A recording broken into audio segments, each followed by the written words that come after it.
Assalamu alaikum guys, and welcome to another episode of Dunya. Artificial Intelligence. It's the talk of the town, mate. We're seeing softwares and we're seeing discussions of certain robots here and there, but there's one artificial intelligence in particular. It's open source and it can be accessed by everyone. It's called ChatGPT. I'm seeing it being chatted about and talked about in the news because some teachers are worried that kids are just going to use it for their essays, and it's really thrown a cog in the whole machine, mate. So I want to see how effective it is, and I'm going to ask it as a Muslim. I'm going to ask it questions pertaining Muslims, mate, yeah? And of course, possibly like politics here and there. So I've got a few questions prepared, and let's see. I'm really excited about this. I've never used it in my life, yeah?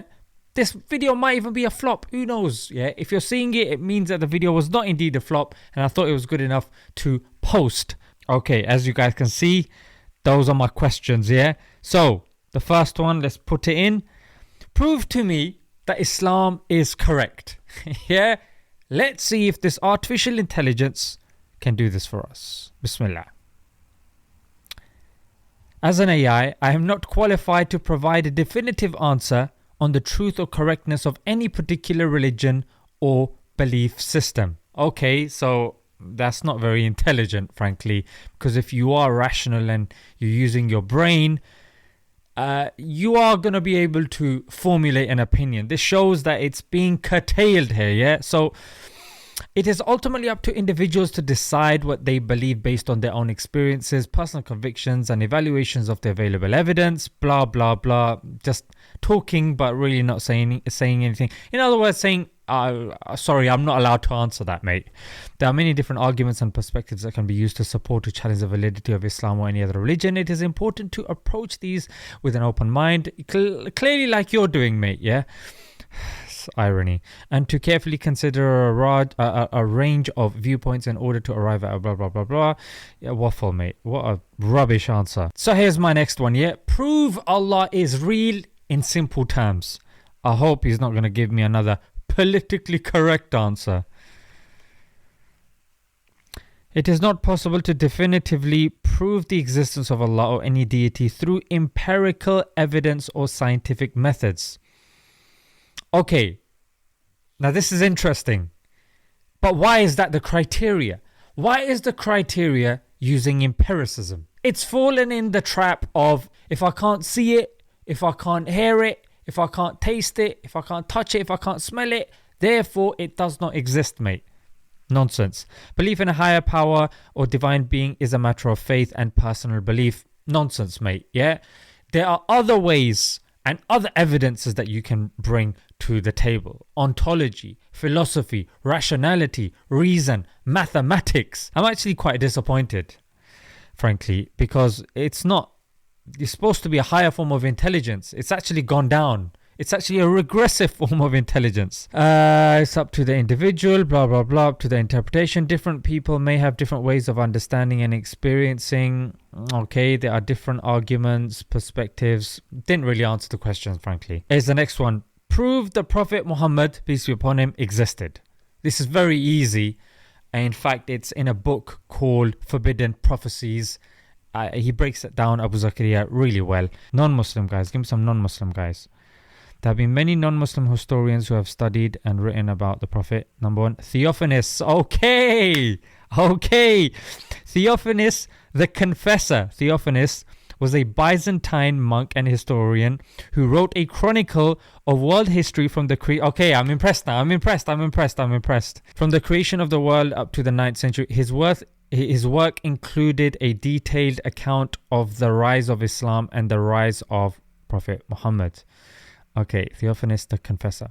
Michael the Syrian. Michael was a Syrian Orthodox patriarch who wrote a chronicle of world history from the creation of the world up to the 12th century. His work includes a detailed account of the early history of Islam and the life of the Prophet. Okay, William of Tyre. 1186. William was a medieval historian and archbishop who wrote a history of the Latin East, including a detailed account of the early Muslim conquest and life of the Prophet.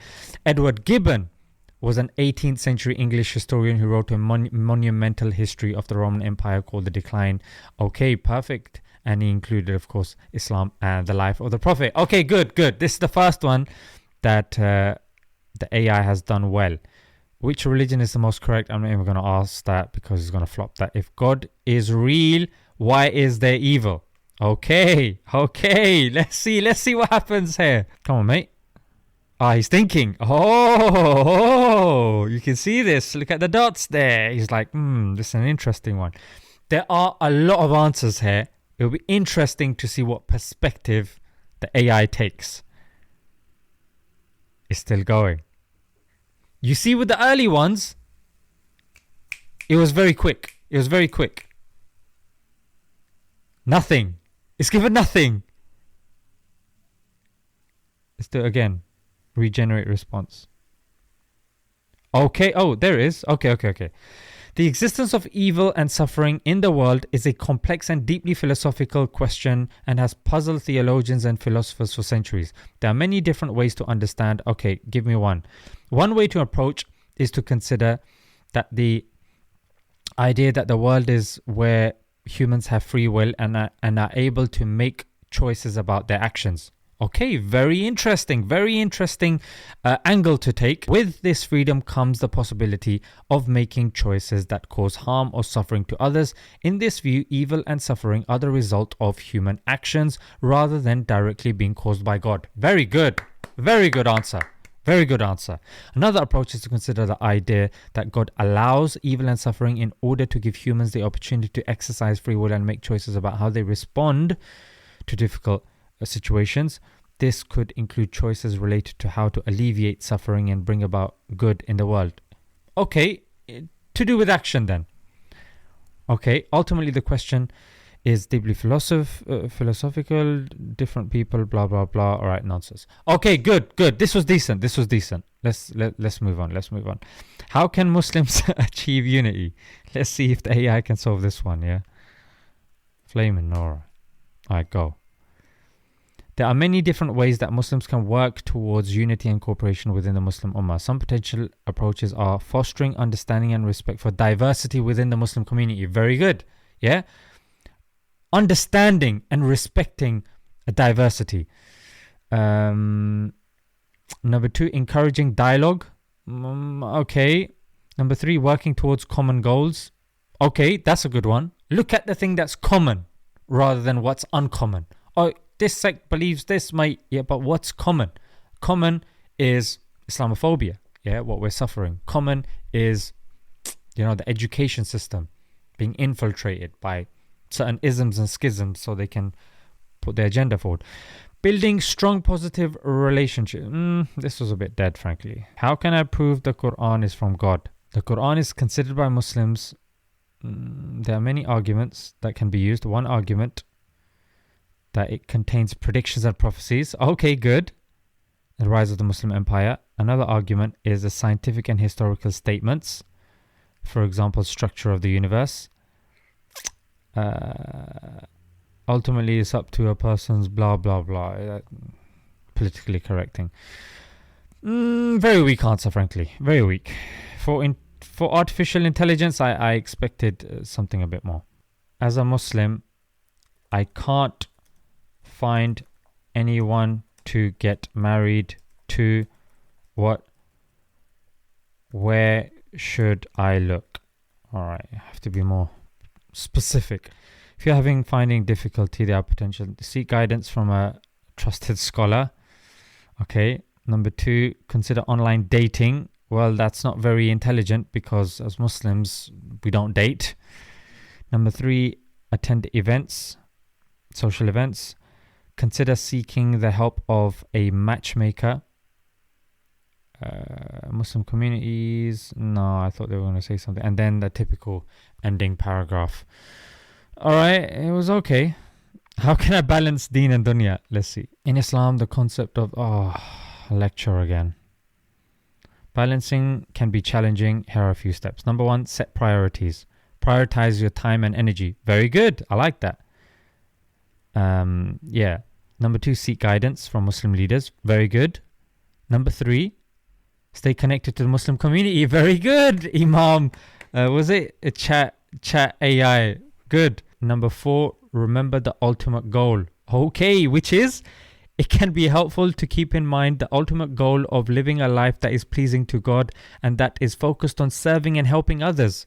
This can provide a sense of purpose and direction as you work to balance. Wow.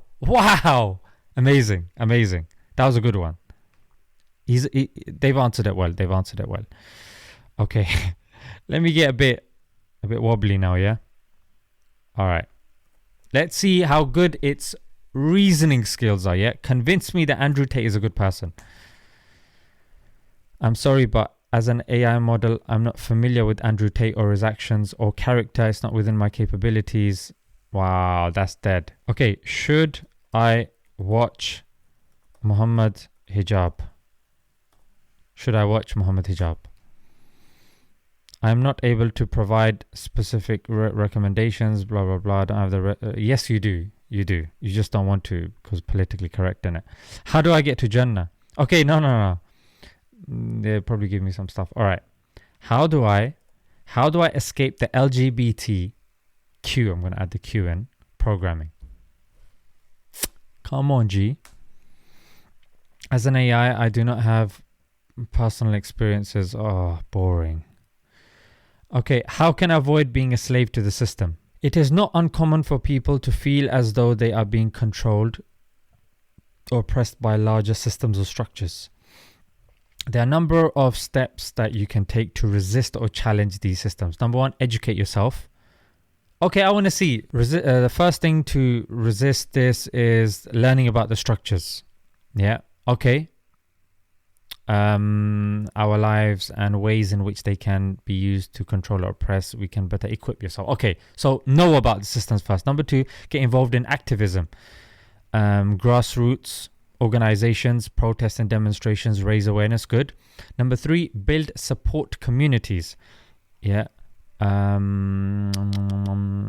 Like-minded individuals that can provide force and resistance. Build supportive communities. Okay, so start small. Seek out alternative systems. Okay, that's good as well. Like in Islam, the alternative to the rule that we're seeing now is the caliphate. Alternative economical models. Of course, you got the one that's suggested by Sharia. I thought this was pretty good. This one was pretty good. How can I refute atheism in simple terms? Okay, interesting. Okay. There's many different ways. The existence of the universe, one argument. The complexity. So, the argument to do with design. Number 2, morality, right or wrong. Number 3, personal experiences. Let me read the right or wrong one. The moral truths. Another argument that the existence of moral truths, such as the belief that certain actions are right or wrong, suggests the existence of a higher power. Some people believe that these moral truths cannot be explained by natural processes or human experience and must be the result of a higher power. Okay, that's decent. Personal experience. But okay, so they've gone... Their strongest one is the design argument. Tell me why the West is hypocritical when it comes to free speech. The concept of free speech. Okay, started a lecture now. Okay. One possible reason is when it comes to free speech, many believe certain hate speeches or incitement to violence should not be protected, blah, blah, blah. Didn't answer the question, frankly. Another factor to a perception of hypocrisy is the idea that some groups or individuals may be more likely to be protected by free speech laws than others. Some people may argue that certain groups or perspectives are more likely to be silenced or censored, while others are likely to be allowed to express themselves. Okay. It's important, is nuance, blah, blah, blah. Not really. Are Muslims being oppressed in India?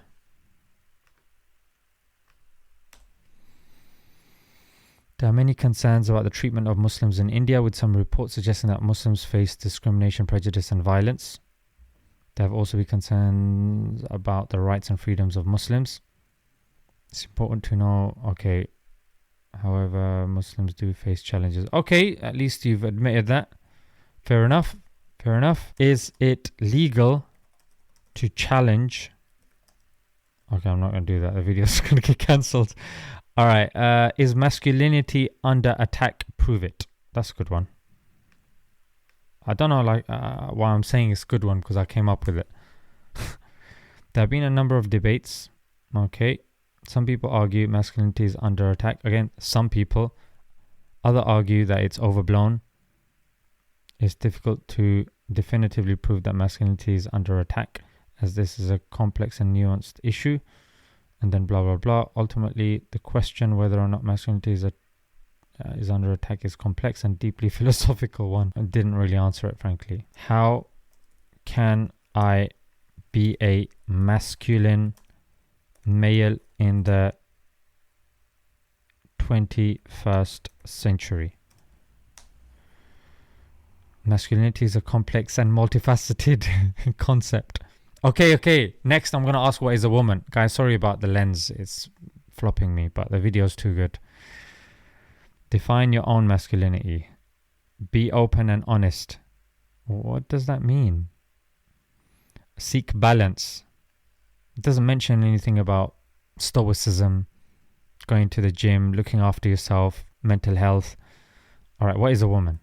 What is a woman? Okay. Can a woman have a... If you've got kids watching, look away, guys. I'm going to use a bad word, yeah?